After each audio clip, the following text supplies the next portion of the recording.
ဟိုရှိတုန်းက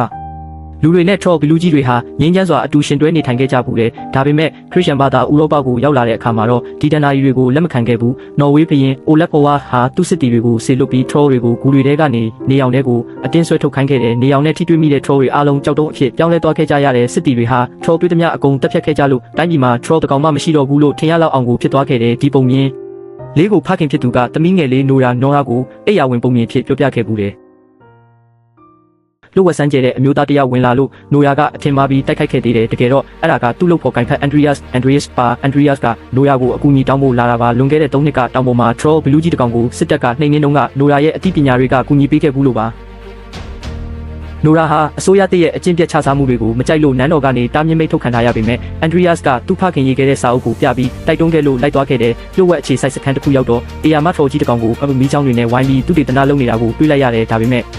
နိုရာကအဲ့ဒီထော်ကြီးကိုတွားကင်ပြီးတချင်းကြီးပြလိုက်တဲ့အချိန်မှာအဲ့ဒီထော်ကြီးကနိုးလာခဲ့ပါပြီ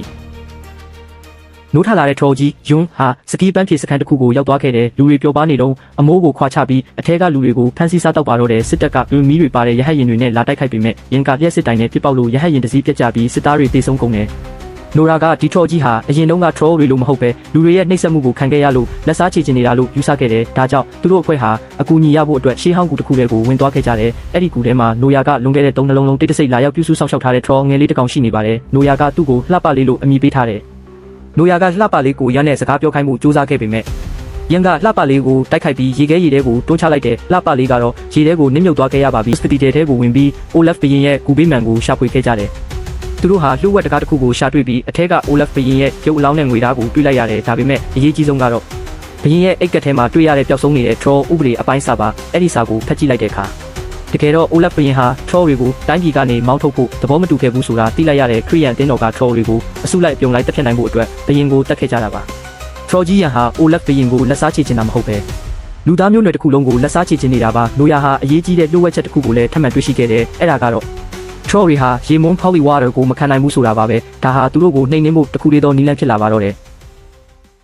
ညဘက်ရောက်တော့ရန်ဟာမြို့ထဲကိုဝင်လာပြီးအဆောက်အဦတွေကိုဖျက်ဆီးပါတော့တဲ့အန်ဒရီယာစ်နဲ့အဖွဲ့ကဖះเจ้าခေါင်းလောင်းတွေကို TV ရန်ကိုနှောက်ယှက်ခဲ့ကြတယ်စစ်သားတွေကလည်းရေမွန်းကြည်စံတွေနဲ့ရန်ကိုပစ်ခတ်ခဲ့ကြတယ်လူတွေအားလုံးအံ့ဩသွားရအောင်လှပလေးဟာရေထဲကနေပြန်တက်လာပြီးရန်ကိုတိုက်ခိုက်ပါတော့တဲ့ troll ဘလူးကြီးနှစ်ကောင်ဟာပြင်းပြင်းထန်ထန်တိုက်ခိုက်ကြပေမဲ့ရန်ကပူတန်မာလို့လှပလေးကိုနှိပ်စက်နေခဲ့တယ်ရန်ကိုအနိုင်ယူဖို့အတွက်သူတို့မှာဘုံတစ်လုံးပဲကျန်တော့တယ်အန်ဒရီယာဟာသူ့ကိုယ်သူဆုံးလုပ်ပြီးဘုံနဲ့အတူရန်ရဲ့ပါဇက်ထဲကိုခုန်ချခဲ့ပါတော့တယ်ရန်ရဲ့ပါဇက်ထဲမှာဘုံပေါက်ကွဲသွားပြီးရေမွန်းတွေကရန်ရဲ့ခန္ဓာကိုယ်တစ်ခုလုံးကိုလောင်ကျွမ်းစေခဲ့တယ်ရန်အားနေနေလုံးမှာလှပလေးကရန်ရဲ့နှလုံးသားကိုဆွဲထုတ်ပြီးရန်ကိုအနိုင်ယူလိုက်ပါတော့တယ်ဒါပေမဲ့ဇလန်ကဒီတင်ပဲပြီးသွားတာမဟုတ်ဘူးပရိုဖက်ဆာမူလာဟာညစီကနေခိုးယူခဲ့တဲ့ကြောက်တုံးပိုင်းစာလေးကိုသူ့ဒေသနာလုပ်နေခဲ့တယ်အခုတော့အဲ့ဒီကြောက်တုံးလေးဟာ troll တေးသေးလေး money troll တကောင်ဖြစ်ပြောင်းလဲသွားခဲ့ပါပြီနောက်ထပ်စိတ်ဝင်စားဖို့ကောင်းတဲ့ဗီဒီယိုတွေကြည့်ရအောင် like follow subscribe လုပ်ပြီး notification လေးကိုလည်းဖွင့်ထားပေးကြပါဦးနော်